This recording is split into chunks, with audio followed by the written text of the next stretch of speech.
Blake, did you ever dream of becoming a rock star? Playing an instrument? No. Throwing TVs out of hotel room windows? Tech yeah. Welcome to the Church Gear Podcast, where we pull the tech out of the booth and onto the stage to share the most outlandish stories and hidden wisdom from the tech trenches. And now, here are your hosts.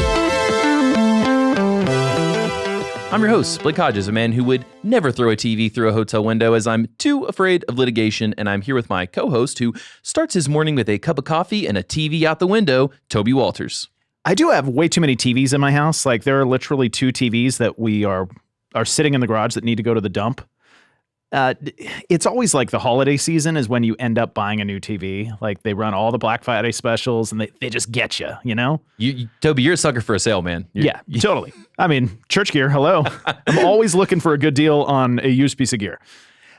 So, this raises the question, Blake, like, can you still throw a TV out a hotel room window? I think only if you're a rock star. Oh, you mean can you get it off the wall? Well, now we have flat screens. It's much less satisfying than like the big bulky ones of yesterday. Well, you said you had 2 TVs, so let's go rent us a hotel room. You and I will both try. And what if these windows are like, smash proof or whatever? Like you throw the TV against the window and the TV just bounces back. I could see that happening. This is like an Amazing Jack butt episode, like spoof, like modern era. Like they try to do that and it doesn't work. That'd be great. So, there are so many stories of rock stars throwing TVs out windows and other just terrible behavior. So, Blake, do you have any idea of like the iconic hotel where these things happened? I know that Netflix made some documentary recently and it had it in there, and now it's kind of like a murder hotel, if I'm remembering that right. No. Okay. Maybe that was a totally different story, but where do you imagine this hotel is? I thought it was in like LA or California. Yes. Yeah. So it was, his official name was the Hyatt House. It was a Hyatt hotel, but they nicknamed it the Riot House. And it is like right next door across the street from some of the like iconic rock clubs on the Sunset Strip in Hollywood.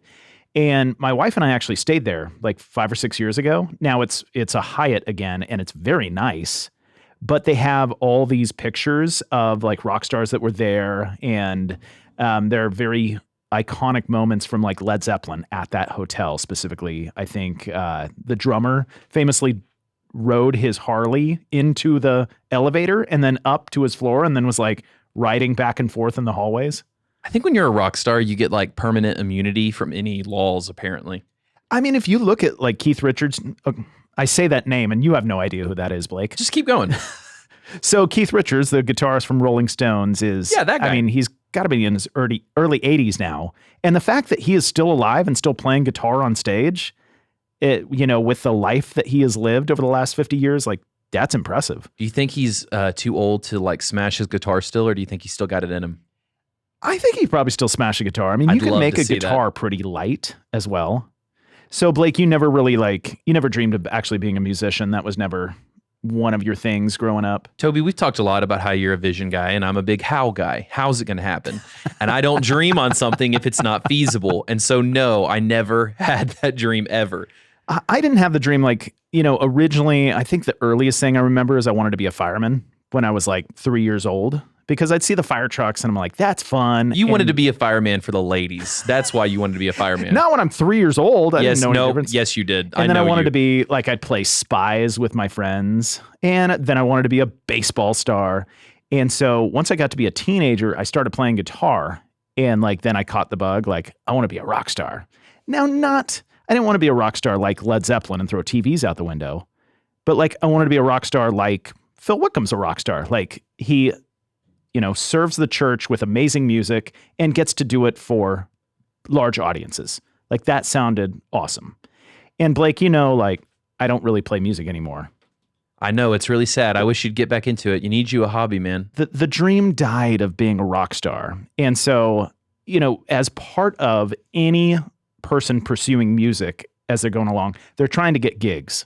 And so when I was very late teens, I'd reach out to like clubs in town. But eventually, as I felt like, well, I want to pursue like church music and rock worship, like I'd reach out to churches everywhere and kind of, make the pitch. Like, do you need a guest band? Do you need a guest artist? And like the rejection, Blake, like you know about rejection. You hear it every day. Yeah, from you. You have an autoresponder email of rejection to keep me humble every morning. So, just lots of rejection going on. And I had a bit of very, very minor musical success, but nothing like any of the artists we actually know about. But it was so ironic as I started Church Gear and I started visiting churches, and I would go and just even pitch the idea of, hey, I'm trying to start this idea of, we will buy your church's equipment. We'll come in and we'll buy the used gear in your closets. And I remember one day I was walking through a church, meeting with their tech person, and said, we will buy your gear. And he literally looks at me. He's like, this is amazing. You're like a rock star. Dream fulfilled. You did it. You made it. It was so ironic that the tables had totally turned. And finally I became a rock star, but it's not in the traditional sense whatsoever. And we're going to celebrate Toby being a rock star by throwing some TVs out the window. And the guy who's going to join us to do that is the Central Team Leader of Broadcast Support, or the, as he would say, how can I help you guy, Warren Davis. Warren, welcome to the podcast, man. Hey, guys. Glad to be here. Thanks for having me. Warren, have you ever thrown a TV out the window? No, I haven't even tried yet, but that sounds like a good time. Did you ever have that rock star bug when you were younger? Absolutely. I started playing guitar when I was 9, and as soon as I got the bug, that's all I wanted to be growing up. So and definitely wanted to travel around. Do you have a specific icon that was your hero that you wanted to be like? Yeah, when I started to play guitar, got an electric guitar, one of those iconic movies when I was growing up was Bill and Ted's Excellent Adventure. And part of the plot line was they wanted to get Eddie Van Halen to play in their band. Mm-hmm. And I was like, who's this Van Halen guy? And so when I finally got an electric guitar, I discovered who Eddie was. And that was it. I just fell down the rabbit hole. That was the guy. Blake, have you ever heard of Bill and Ted's Excellent Adventure? I've been told that like I would like it because I'm similar to them. So a total like doofus screw up. Yeah, Toby, why do you need to say the obvious? Okay. And Blake, who's Eddie Van Halen? I don't know, man. He's like a musician. Wow. All right. We're going to circle back to this later. We're going to talk about this Van Halen thing. Okay. In a little bit. Okay. Until then, though, we're going to do some 5 truths and a lie. Number 1, I have my Bachelor's of Audio Arts from Full Sail. I'm not falling for that one again.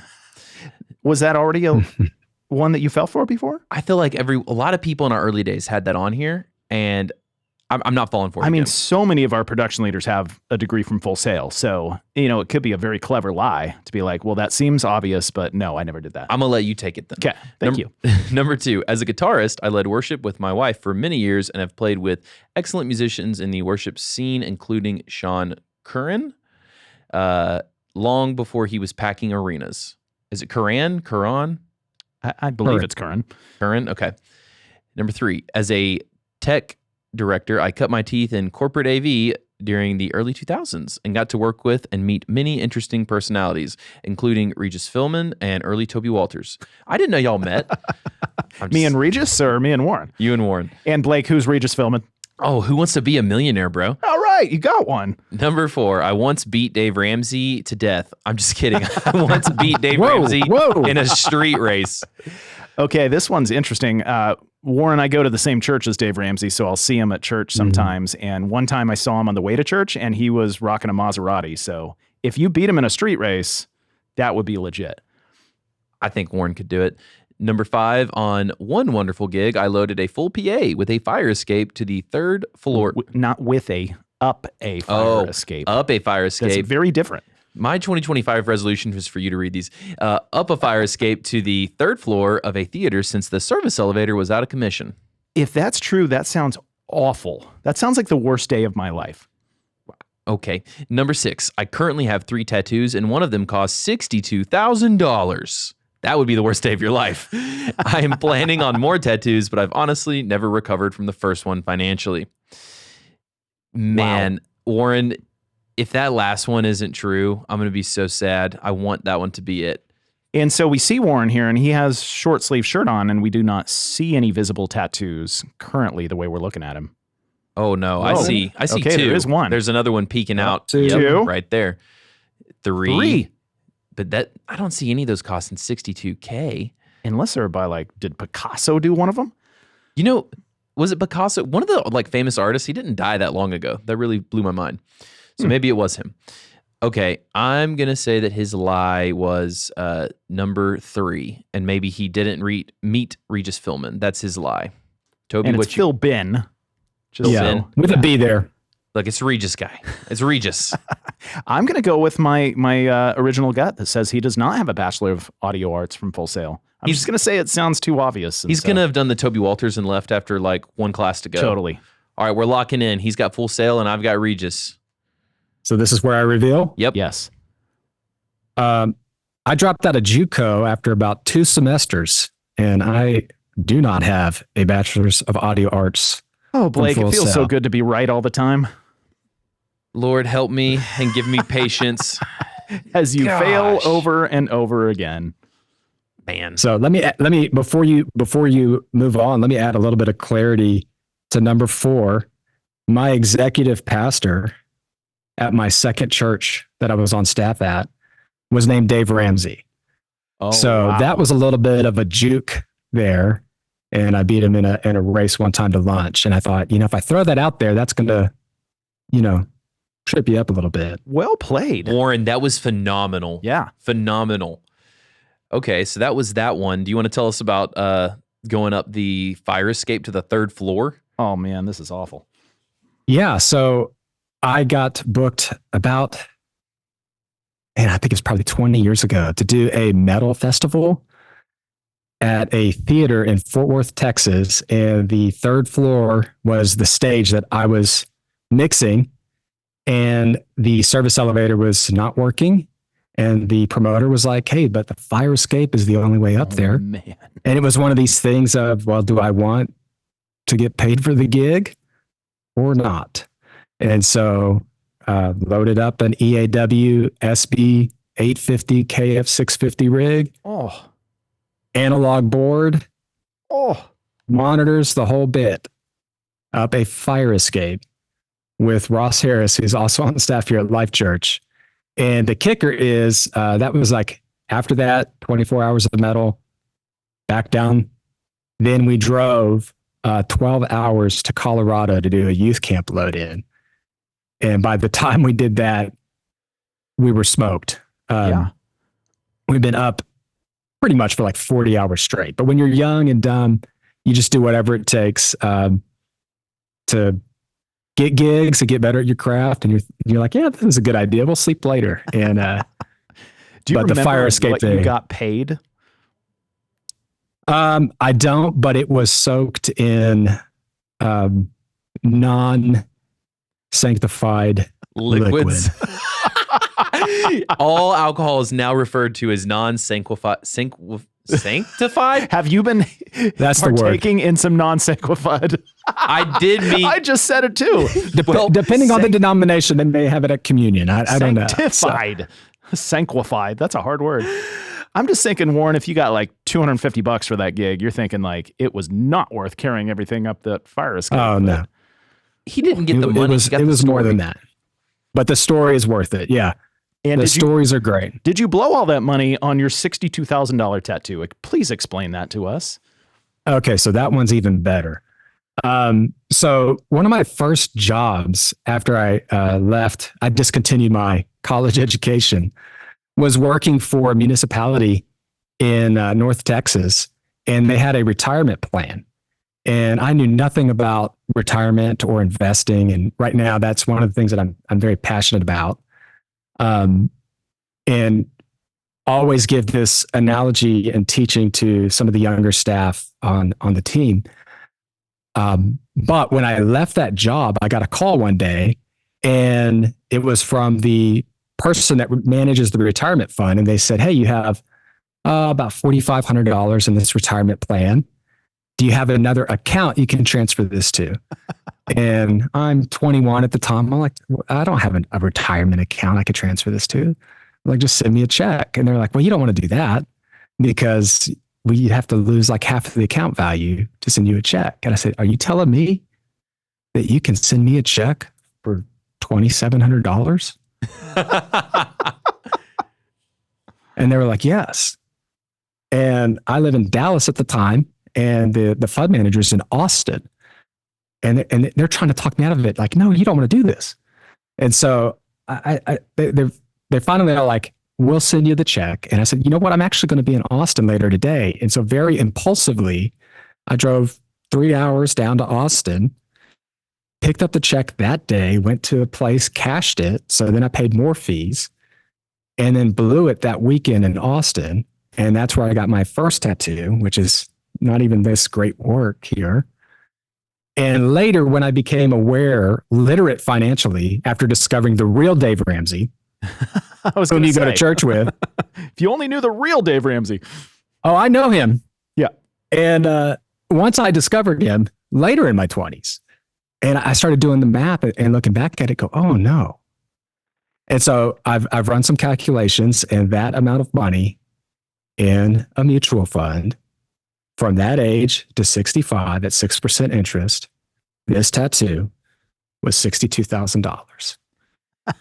Warren, you have the most creative 5 Truths and a Lie of anyone ever. I'm going to give him the award right now for that. Yet, Blake, I saw through it in the very first one.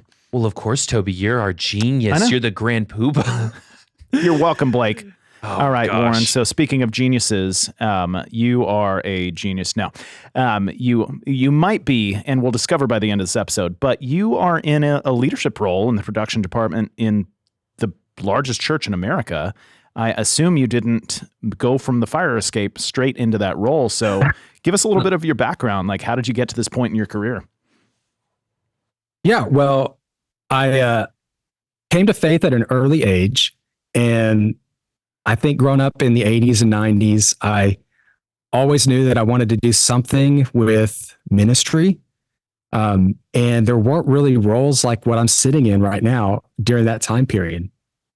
And so it started for me in music. And so there was a long period of time in my life that I thought that I was going to be heavily involved in music. And so like we talked about in 5 Truths and a Lie, I played music throughout a long portion of my career. Traveled around, but when I got married, started having kids at a young age, I started doing a lot of production work to help subsidize my worship habit because, like Toby said, I never really got past the white van in a trailer level of worship musician, rock star, whatever you want to call it. Minivan and a trailer, so I wasn't even in the white van and a trailer category. I think they call that the murder musician. Yeah. So I would do a lot of production work, both at like the corporate AV level or mixing for other bands, and also for worship artists and inside the church.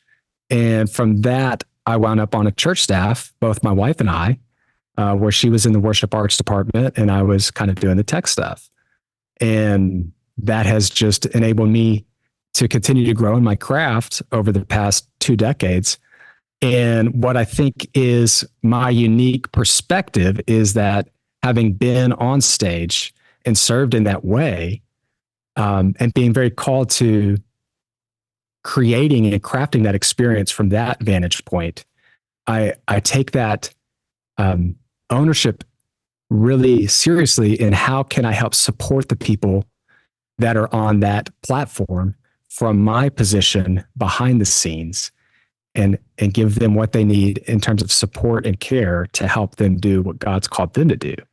And whether that's in a technical role or just like production management, that's like an attitude of service that I carry with me.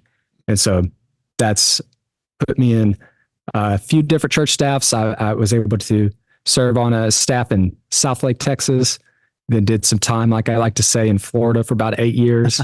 And in 2015, God was kind of doing a new thing in my heart and in my family. And we knew that there was a transition coming and an opportunity opened up here at Life Church. And we've been blessed to be a part of this ministry for the past 9 years. And we're looking forward to whatever the future holds here at Life Church, and excited to be part of the greatest mission on the planet. That's awesome. So Life Church has, what do you guys have, like 56,000 campuses now, or am I slightly exaggerating? He has one campus for every dollar he wasted on his tattoo. Yeah, 45. Okay. And how does production ministry connect and function across all those campuses? Are you like, get to visit so many churches, and there's a lot of like central support, and then they support the campuses. Do you guys function that way from like, central on down, or do teams work autonomously at these campuses all across America? Yeah, so it's 45 campuses, but we are a centralized organization for sure. And I like to think of it as we are centralized not as a function of control, but as a function of scale. And so you mentioned that we're the largest church, and that's not a badge of honor that we're going after, but we feel very called to grow, not because we want to just increase numbers, but because there are people to be reached. And so for our ability to scale, we want to be as efficient as we possibly can and centralizing everything that we can, whether that's kids curriculum, teaching, how we build our campuses, or resourcing technology, allows us to maximize our systems and become as efficient as possible so that we can scale rapidly. And that just maximizes our impact and enables us to do all that God's called us to do. Yeah, that's amazing. Does that work with your production systems as well? Is it kind of like we've created a franchise model, so to speak? When we launch a new campus, it has the same eco-structure. It has the same front of house consoles and infrastructure and that type of stuff. Absolutely, it does, but it does to an extent. And so, if you think there's 45 campuses, technology is moving so fast that as we're launching, there are iterations of our campuses that become, we'll say, out of date and need to be updated or revitalized before the new models come out or as new technology comes out. And so we do have different scenarios of campus gear that might be in play. I'll give you an example, would be like our PA systems. We'll have some campuses that still have a point source system. We have some campuses that have one version of a line array.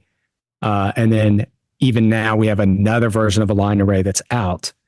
And so we have maybe 3 different PAs in play, but all the campuses have the exact same mixing console in terms of we're a Yamaha house. Mm-hmm. And so if you're a front of house engineer, you can go from one location to the next, and the experience is the same. We don't have to retrain people. But the benefit is, okay, so the speakers, they don't interact with that in terms of DSP, it's just sounds coming out. Mm-hmm. But from the mixing side, that's consistent. For our support side, for the central team, they're not trying to support 45 different campuses. They're really trying to support one campus 45 times. Mm. So the bigger win for us is the network ports, the wire labeling, the conduit runs, the EC schedule. Those things are all standardized. And so when we have a tech issue that needs to be supported, we can go on a set of plans and say, okay, we're looking for port 105, and we know that that carries a Dante signal to back of house. And that's going to be the same whether we're talking about Rio Rancho, New Mexico, or Albany, New York, or our new campus at West Palm Beach, Florida. And that allows one person to support a region of campuses. And then we make everything remotely accessible so that we don't have to have staff, boots on the ground, tech personnel at every campus.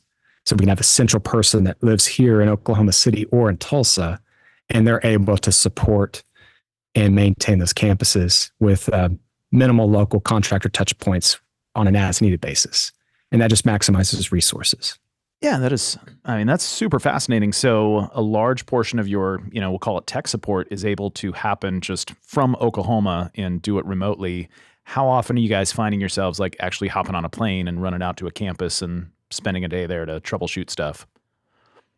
Far less than we used to. So I like to look at it as there's BI and there's AI. So there's before integrator and after integrator. And so I'm kind of the beneficiary of after integrator. Mm-hmm. When I came here in 2015, we were launching our 21st or 22nd campus. I can't remember where our Mustang, Oklahoma is in the launch process. But we were already partnering with an integrator that had helped streamline that process. And once we brought them on board as an extension of our team, that has made the process so much more simplified and repeatable so that we don't have as many support issues, especially as we launch further and further outside of Oklahoma, because it's not as easy to just get in the tech truck or drive to a campus.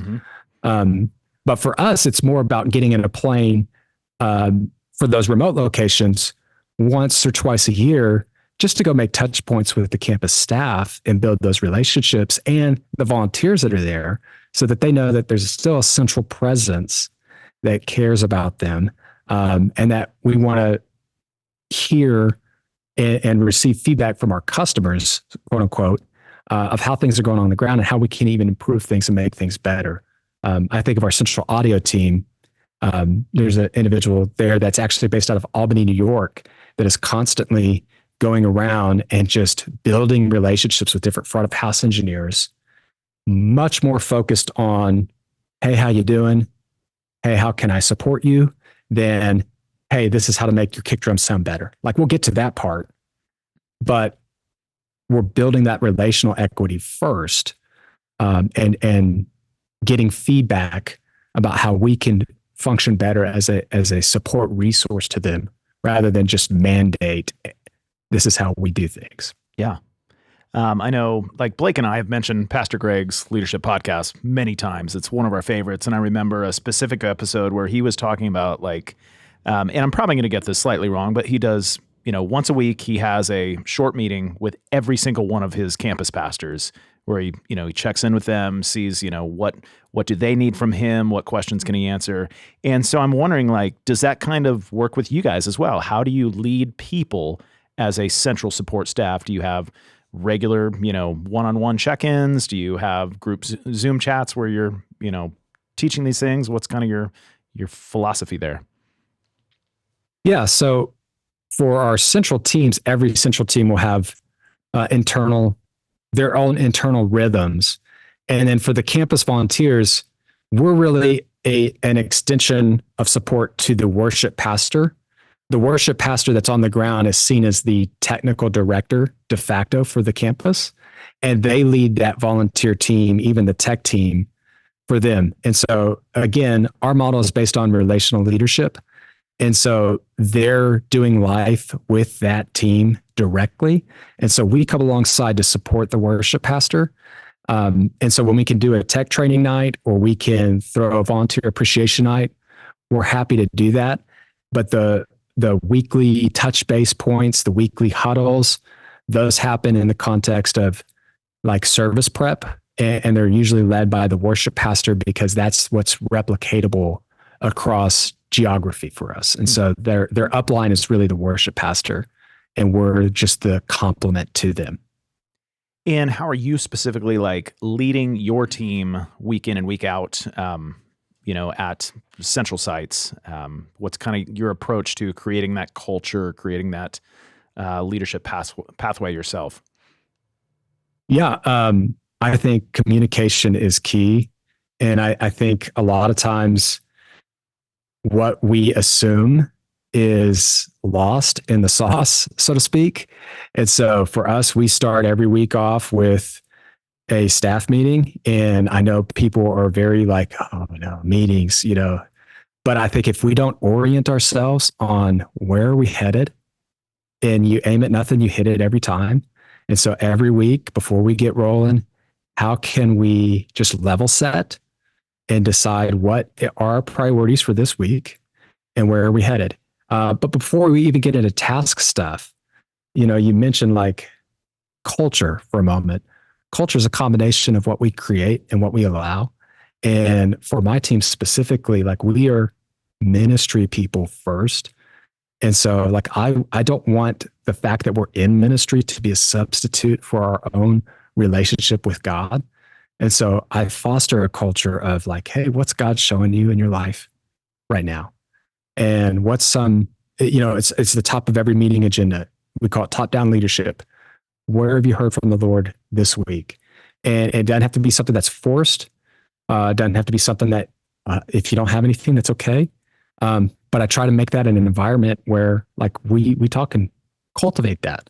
And that's the outflow that we lead the entire week from. And then we jump into, like, okay, where are we headed? We level set. Each of my directs, I have a weekly one-on-one. It's usually 30 minutes. They'd all laugh at this if I said it, but they know the agenda is 10 minutes for you, 10 minutes for me, 10 minutes to talk about the future. 30 minutes in and out. And sometimes it's like, man, you need another 30 minutes from me. And I'm like, okay, well, if you think about 4 weeks of vacation, that's 48 weeks a year, 30 minutes, that's 24 hours a year we can spend in development, right? I'm a developer by nature. And so people push back sometimes against one-on-ones, and that could be a fruitful time to pour into your people, because it's an opportunity, especially for those of us who are spiritual. That could be a discipleship opportunity, and it's something that I seek out in my mentorship relationships. Now I say they laugh because we start with that framework of that 10, 10, 10, and who knows where it goes. Yeah. But again, I'm the kind of leader that I'm like, there's the template, but I'm not going to force it. Right. But I'm very intentional about the development time in the one-on-one. And then on Thursdays, which is our last day in the office, Friday would be our Sabbath. Thursdays we'll have a weekend detail, which is kind of like our pre-production before Saturday.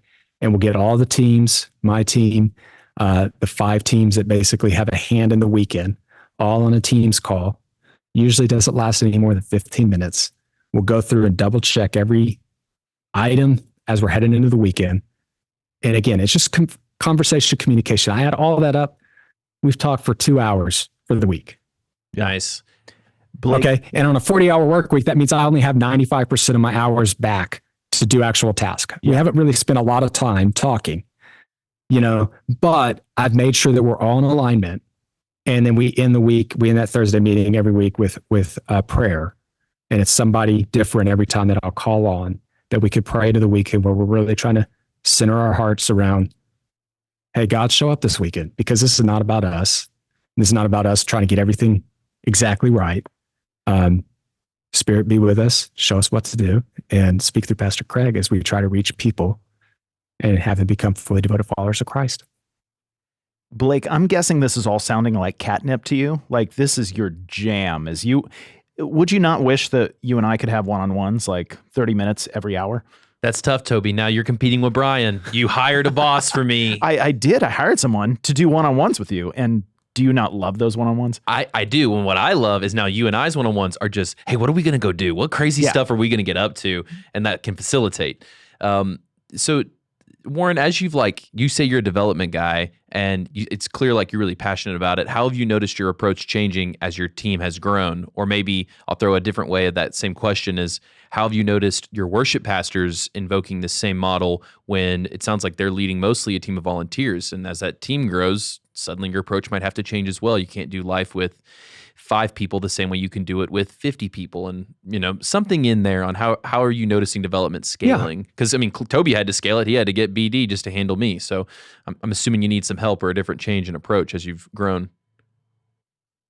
I think of one statement that comes to mind is, as you become larger, you have to become smaller. And so as you scale, you have to be very intentional about breaking groups down into smaller and smaller teams. I think of Moses in the book of Exodus, where he just had to organize groups from, okay, there's this chaos. Okay, how do I break them into groups of 1,000, groups of 100, groups of 50, groups of 10, right? For Jesus in the New Testament, there were more disciples than just the 12 that followed him around. But he had the large group, then he had the 12, then he had the 3, Peter, James, and John. And so for us as teams, as we get larger, it's like, okay, we got to be intentional about, there becomes a point where there are too many people for you to have a meaningful relationship with. And I'm all about relational-based leadership. And so if you don't know your people, and this is one of my phrases, I just abbreviated it to KYP. If you don't know your people, then we got to break it down and become a little bit smaller as a group and say, okay, I'm going to have the touch points with these people. But as a leader, you attract more of who you are. And as you reproduce yourself in others, you appoint new leaders to say, okay, you take this culture and this DNA, and you take this group and you pour into them and invest into them. It's almost like Paul saying, imitate me as I follow Christ. And then you take this pocket of culture and you go over here. And that's how you expand your influence and reproduce culture across a broader team as it grows. Man, that's really good. That's also, I can see some parallels to us at Church Gear as we had to make smaller teams. Yep, absolutely. I remember we had we need teams meeting, like with the whole team. Yeah. Warren, so speak to people like me and especially the young versions of me. So Blake, what is, my scariest thing here at Church Gear internally? Hard conversations with Toby Walters. So my skin starts to get a little itchy when it's like, okay, you're going to have a one-on-one with your direct report. And I'm like, uh-oh, are we going to talk about hard things? Because that scares me. And then you have a lot of, kind of a cliche for tech people is like, I didn't go into tech because I'm a people person. Like, I'm the opposite of that. That's why I want to be in the tech booth. But now if you're going to go into ministry, you're going to go into leadership. So, give some advice to the young techs out there that they don't have any of these, leadership backgrounds yet. Where do they get started? How do they get over that fear and dive in? There's a lot there. Can you fix the youth of all America is what he's asking you, Warren, including myself. Look how wise he looks. Yeah. Well, I'm still working on myself and the Lord's still working on me for sure. I'd start with Craig Rochelle Leadership Podcast. I'd be remiss to not give that a plug, obviously. And that's not even said tongue in cheek. But there are a lot of opportunities for people to invest in their own development. At Life Church, we talk about we own our own development. And there's so many resources. And my pastor is a world-class leader in any organization, much less a church. And the Leadership Podcast out there is a great resource where there are a number of topics that would involve how do I have these crucial conversations. Yeah. And I echo that. And not even just from a church standpoint, but just from like one of the best leadership podcasts on the planet. It's spot on. Yes. But I think just specific to young leaders, I think about, I would say relax to young leaders. Leadership takes time. Okay, so God put something in you, and that's why you're in the position that you are in. And we want to get from point A to point B really quickly. And what I would tell young leaders is often, way more often than not, it just takes time. I'll go back to, I said, I'm very interested in investing and in the stock market and my $62,000 tattoo. Leadership development, spiritual formation, it's very much like investing. And there are not a lot of successful day traders in leadership development and spiritual formation. It's small deposits that you make in yourself over time that even seem insignificant in the moment, but they compound. And they compound annually. And then eventually, when you don't even see it, you realize the big returns. And you go, oh. And so when you're a young leader, it can be a little frustrating because you're like, oh, I just want to get there. Or I want to be this person I think I am. And God has called you to be that. But it takes maturity, takes time. And you can't speed that resource up. So just relax. That'd be one. But then I'd say, get yourself a professional mentor and a personal mentor. I think when I was a young leader, one of the things that I wanted to do, and this was partially, if I could be really vulnerable, was born out of insecurity. And it is a little bit of insecurity. I joked about at the top of the podcast that, the one lie was I had my bachelor's degree. I would have never said that when I was in my 20s, that I was a JUCO dropout. Yeah. I grew up just knowing that, I was going to graduate college and be this successful person. And then I just did the typical college thing and flamed out. I would never want anybody to know that. And so I would put on this front that, I know everything. And if I didn't know the answer to something, I didn't want anybody to know I didn't know the answer to that. And I see a lot of young tech leaders, especially, They just want to act like they've got everything together, that they know all the answers, and it's okay to not know. And if I had known that earlier and had been a little bit more comfortable with myself, I would have saved myself a lot of heartache and a lot of pain. But it's okay. And so find a professional mentor that's a little bit further along the road than you are, that you can ask the questions that you don't know. You don't have to put on front. And then find somebody that's a spiritual mentor. You know, you're in this ministry thing for the long haul, and there's a lot of people that run that race like a sprint for 9 months, 12 months. And I'll use the fire escape analogy. They're doing ministry like they're loading a PA up a fire escape, and they're doing it every week. And they think it's a badge of honor. And what they're doing it is they're doing it at the expense of their young family, or they're doing it at the expense of their health. They're doing it at the expense of their spiritual walk. And they don't realize that the thing that God put inside of them that is going to compound in 5 or 10 years is actually going to have a negative return, because they're not going to be around to see the growth, because they're going to burn out, because they don't have the spiritual walk, because they're losing it for the business of ministry. So for those young leaders, I'd be like, find somebody who can spiritually disciple and mentor you so that you could sustain in this race, because God's called you to something important. That's what we do here at our church. That's what we do in the capital C church. The heart of our church is to lock arms with everybody, to reach everyone we can with the good news of the gospel. And so we need great young leaders to carry the gospel to the next generation. And so to go the distance, find a spiritual mentor who can help you run the race well at the pace that's sustainable. Toby, who's mentoring you? Jesus.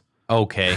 Warren, I think we just found out that Toby's going to have to follow your advice after this this is episode. why I'm a terrible leader. No, I completely echo everything you say. I've had, a myriad of mentors throughout my life, especially like when I, most recently started the whole concept of church gear. I had no idea how to start a business and build a company. And so I had to start, like I would literally I'd go up to the front on Sunday mornings, and I would ask our lead pastor, who are some business leaders in this church that I can grab coffee with and just start asking questions. And he gave me 3 names, and those guys were incredibly helpful, incredibly gracious.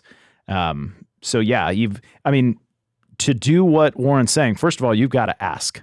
You got to have the ability to just humble yourself to ask. But yeah, you're not going to grow without people around you that are helping pull you along. Mm-hmm. Warren, I want to, since you and I have hung out on the golf course a couple times through the Amplio tournament, I want to tee you up here, and maybe you won't take the bait. Thank you. It's fine. But for some production people that might be saying to themselves, this is all great advice, but look, I'm just a production guy. I'm not a pastor. What would you say to those people? What's their role beyond just pushing faders? Equip and train the saints for ministry. So yeah. Okay. So if you're leading a team, that would be my first statement. My second statement would be this, where I'll go back to, when I was in high school, my life was changed when I went to a camp experience. I was already a believer, but I felt the presence of God for the first time in a very real way that I never felt before. And it was an experience. It wasn't a service, but I experienced something different. And I want to provide that for other people. And so, like, if that's the heartbeat of what you do, and all you do is push faders, you don't lead people, great. But I hope what you're trying to do and what you're aiming at is helping people through your craft experience the presence of God, whether you're playing on stage, whether you're switching, whether you're mixing. That should be what you are aiming at, is to facilitate an environment where people can experience God and experience his presence. Warren, I've got another curveball question for you that we didn't put on the outline, but I'm so fascinated by y'all's model and how it's like, because my best friend is a worship pastor, so I know the life pretty well, and he has led a big team. I was curious if you had any observations from all these campuses that you see, and they're leading all these different big volunteer teams of, like, I'll ask this question a couple of different ways of just how that worship pastor is making that work well, or things that motifs y'all notice where it was like, hey, when we really started doing this on all our campuses, it really helped grow the team, or it helped stabilize the team, or bring the team together. Just do you have any general observations from that? Because it feels like you've gotten to see such great scale and such great ministry on so many places. And I have to assume there's something there that we could learn from you. Yeah, I'll speak a little bit in a smaller circle. So one thing our team enacted is one thing our team directly impacts would be our 2 broadcast campuses, which is our Edmond campus and our Oklahoma City campus. They're both outfitted with full video suites and satellite dishes, just like it's 1996, baby. Yeah. So if we need to go over the air, we got you. But those campuses are outfitted a little bit differently than our quote unquote franchise model.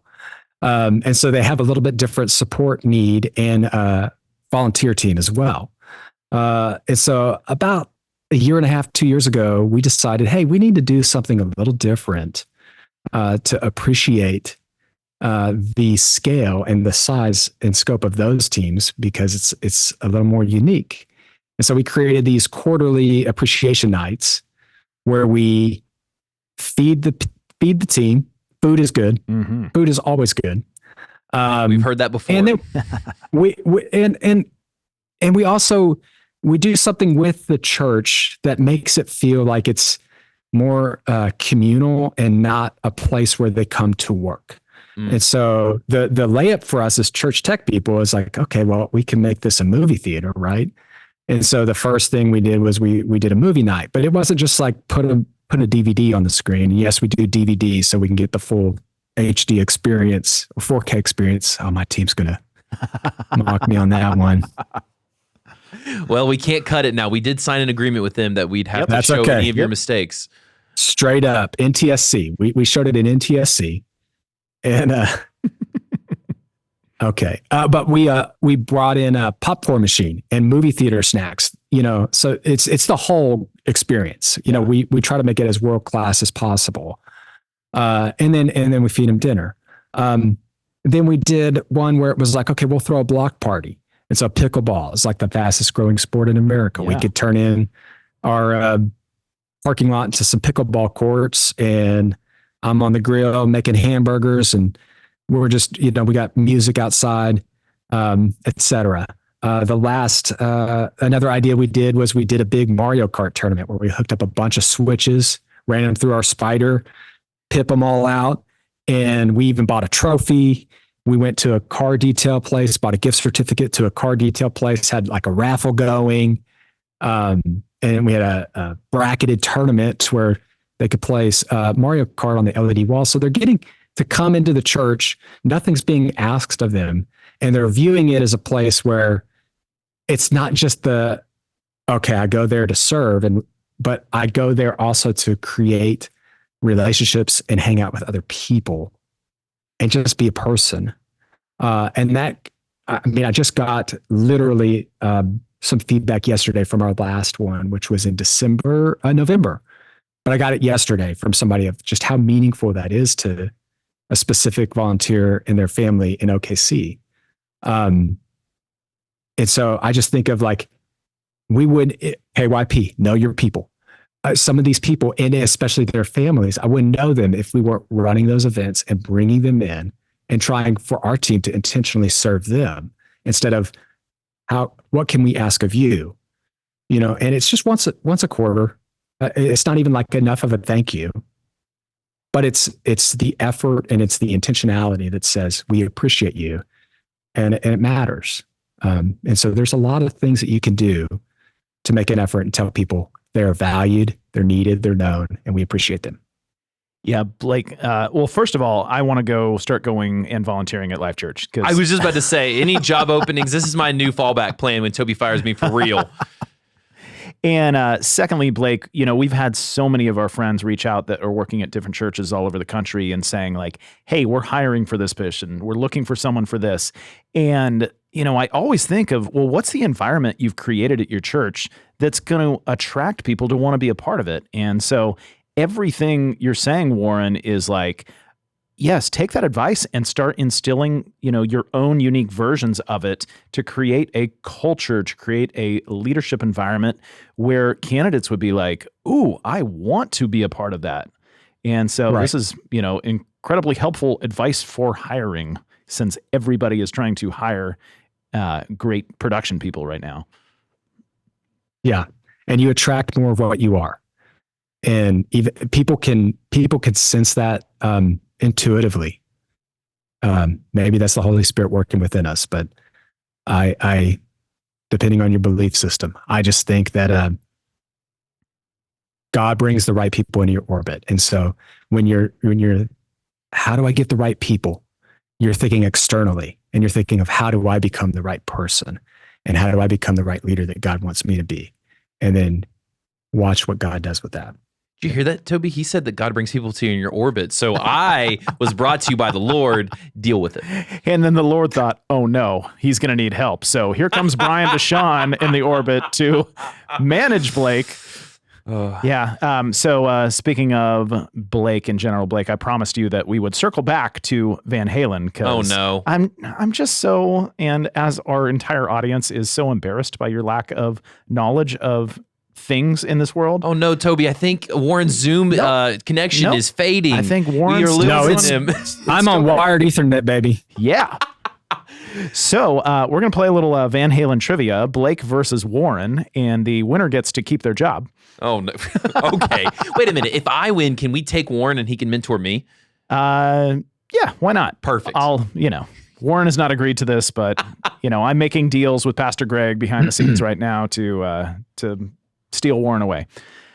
So we've got a handful of questions, and first one to get the right answer gets the point. So I just thought of one that's not even on the outline, but question number 1, who is Alex Van Halen? His son. The drummer. His brother. Yes, it is his brother who is the drummer. Ironically, Blake. It's his brother's son. Eddie Van Halen's son, Wolfgang Van Halen, ended up playing bass in the band in the last, when did he start, Warren? Maybe like 2005? 2006. Okay. Oh, Warren should be doing the trivia to you. Okay. Born on March 16th, Wolfgang Van Halen. Wow. Yeah, you don't stand a chance here, Blake. This is funny. Okay, in 1983, Van Halen set a Guinness World Record for what? Least amount of ribs in a person. Most merch sold in one day. Both of you are incorrect. It is the highest price paid for an artist for a single appearance in history. They're paid $1.5 million to play a festival in 1983. A festival? Yes. Dang. That's a payday right there. I'm still waiting for my $1.5 million payday. Keep waiting, Toby. It's coming.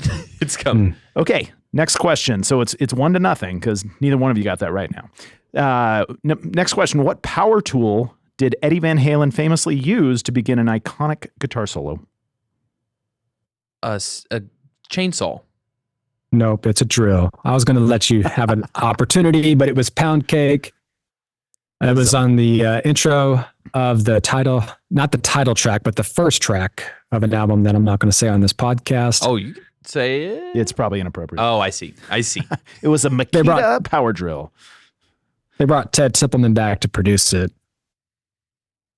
Anyways, you know what? We don't need to take this sideways. Okay, next question. What 4-digit number did Van Halen title an album and Eddie Van Halen's guitar amp after? 6666. Incorrect. Because rock is the devil's music. That's a joke.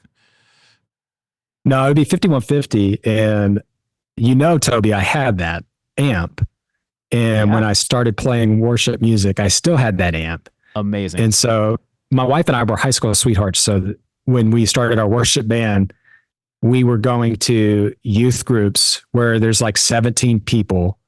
And they're like, we're going to take a love offering and pay you in pizza. And we're playing in like the youth basement. And I've got my 5150 stack. Yes.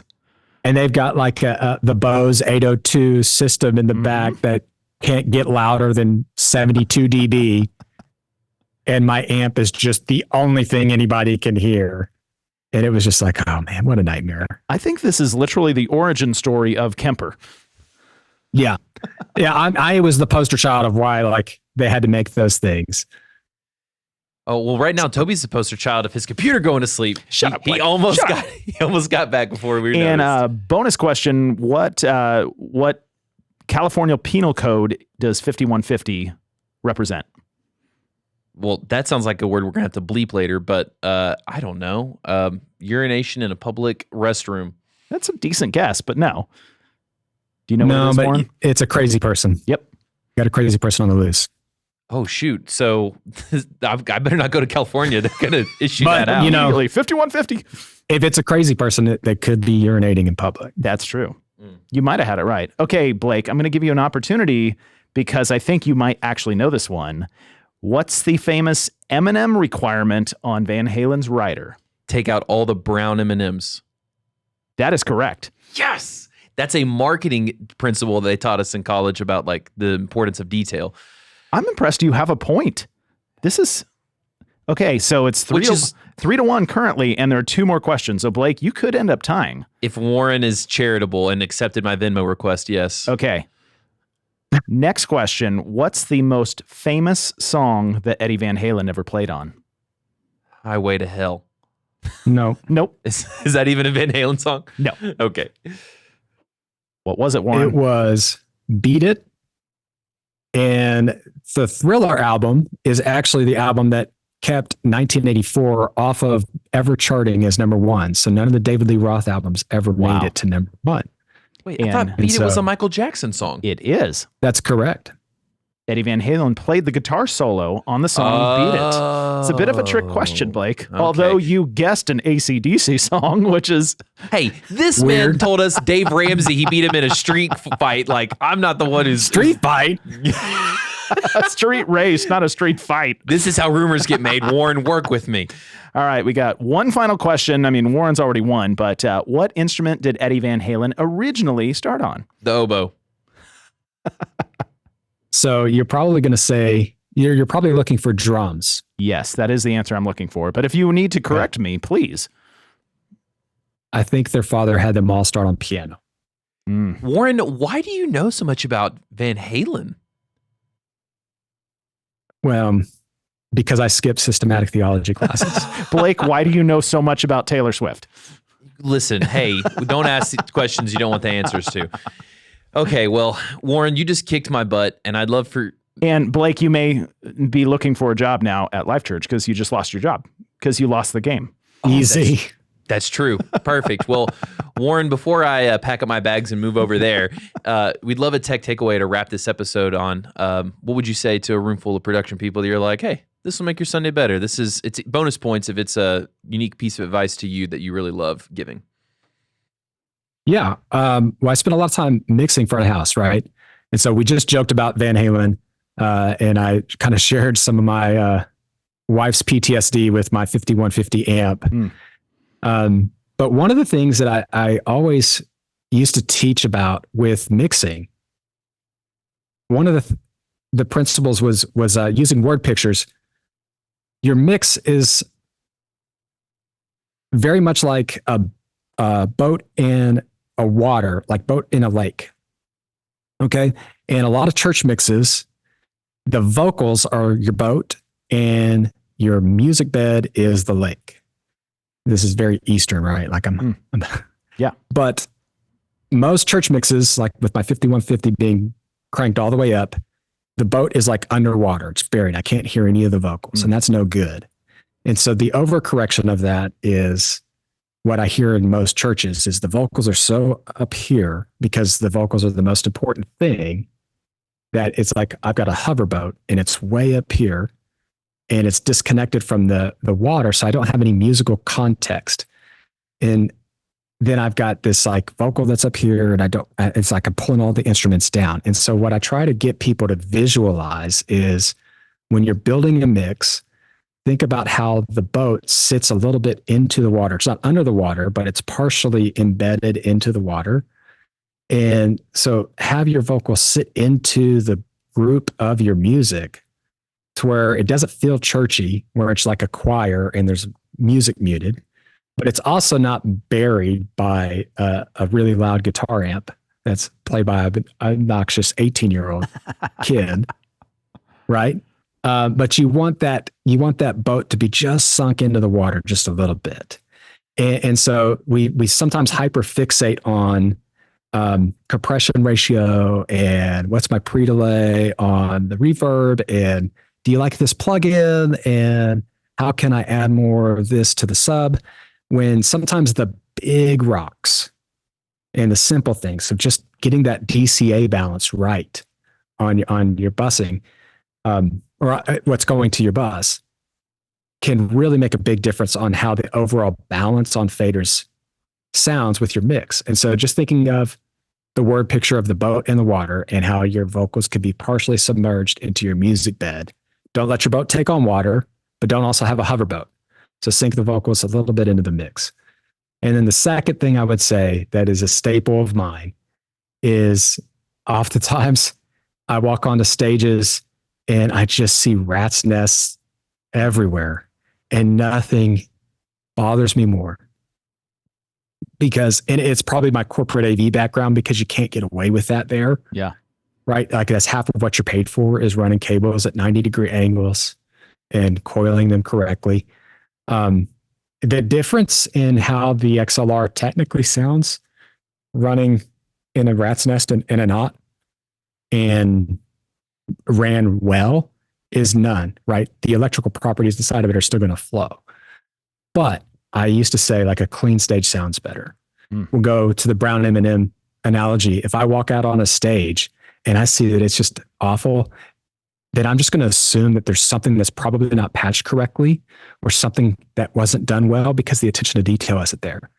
And that's what Van Halen used to say, is remove all the Brown M&Ms out, just so that they knew that somebody read the technical writer, because it was buried in the middle of the writer. It wasn't that they were insane. It was that they were trying to see if people would actually read the writer and do the stuff the way that they wanted it done. And so I know that if somebody's actually taken the time to run all the cables neatly and coil them correctly, then the patching's probably correct. The interfacing is probably, they probably double checked the mic positions. And so I just know clean stages sound better. And so there you go. Toby, what I heard was his tech takeaway was buy a boat. And I'm going to put that in my 2025 budget, and I hope it gets approved. You were not listening at all, Blake. It's probably because we didn't have the vocals loud enough, so you were just hearing the ocean. Well, there is like a ocean sound in these headphones sometimes. It's a very just, soft whisper. Warren, can you approve this purchase for a boat on Church Gear funds? Well, you work for Warren now. You lost your job at Church Gear. Okay. And Warren, if Eddie Van Halen magically came back from the dead and was playing lead guitar on a Sunday morning, would the vocals still be the most important thing on that Sunday morning? That's a trick question. I can't answer. Toby, you assume he could get into a church without combusting into flames. He's a rock star. They can't go into church. All are welcome, Blake. Well, all are welcome. But we live in the South, so... You're from the South. Fire and brimstone, man. I actually love those. I love, obviously clean stage. Like, I've been to, there's so many wonderful production leaders out there, and some of them just have that natural organizational gifting. And it's just really cool to see how their teams function when everything is just organized and straightforward and clean. So yeah, I love that. Yeah. Said from the man who brought a broken leg lamp back to Church Gear and plopped it in the content team room. I didn't have a non-broken leg lamp. What do you want me to do? Throw it in the trash. Fragile. Gracious. Warren, man, we appreciate you coming on. Is there anything you'd like to plug? Anywhere you want to point people towards? I would just say keep up with Life Church. If you want to keep up with LC Broadcast, you can see all the things that our team is doing there. That's the handle on Instagram. And again, to grow in your leadership, I would highly recommend my pastor's podcast, Craig Rochelle Leadership Podcast. So please check that out. And thank you for the time and allowing me to share a little bit of my heart and our church's heart. Thanks for coming on. Thanks for hanging out with us. We hope to see you back next week for more absurd stories, tech takeaways, and overall buffoonery here at the Church Gear Studios. Blake, we have a 5150 code in the Church Gear podcast room. Uh-oh, that means Toby Walters has gotten out of the building. It's look in the mirror, Blake. It's you. Oh, dang. Well, if I was looking in the mirror, I'd ask myself a question. How could I have made this episode better? And I think there might be a way for people to make it better. By being crazy? Well, and a crazy thing that would be is to share this episode on Instagram and tag us. Share it in your story. Say, hey, this is my favorite thing about it. This was my favorite part of it. Or like the silliest moment they share and they say code 5150 and share this part of the podcast. That's exactly what they should do. Yeah. And if you know more about Van Halen than Warren Davis, I'd say, read the Bible more instead. 5150.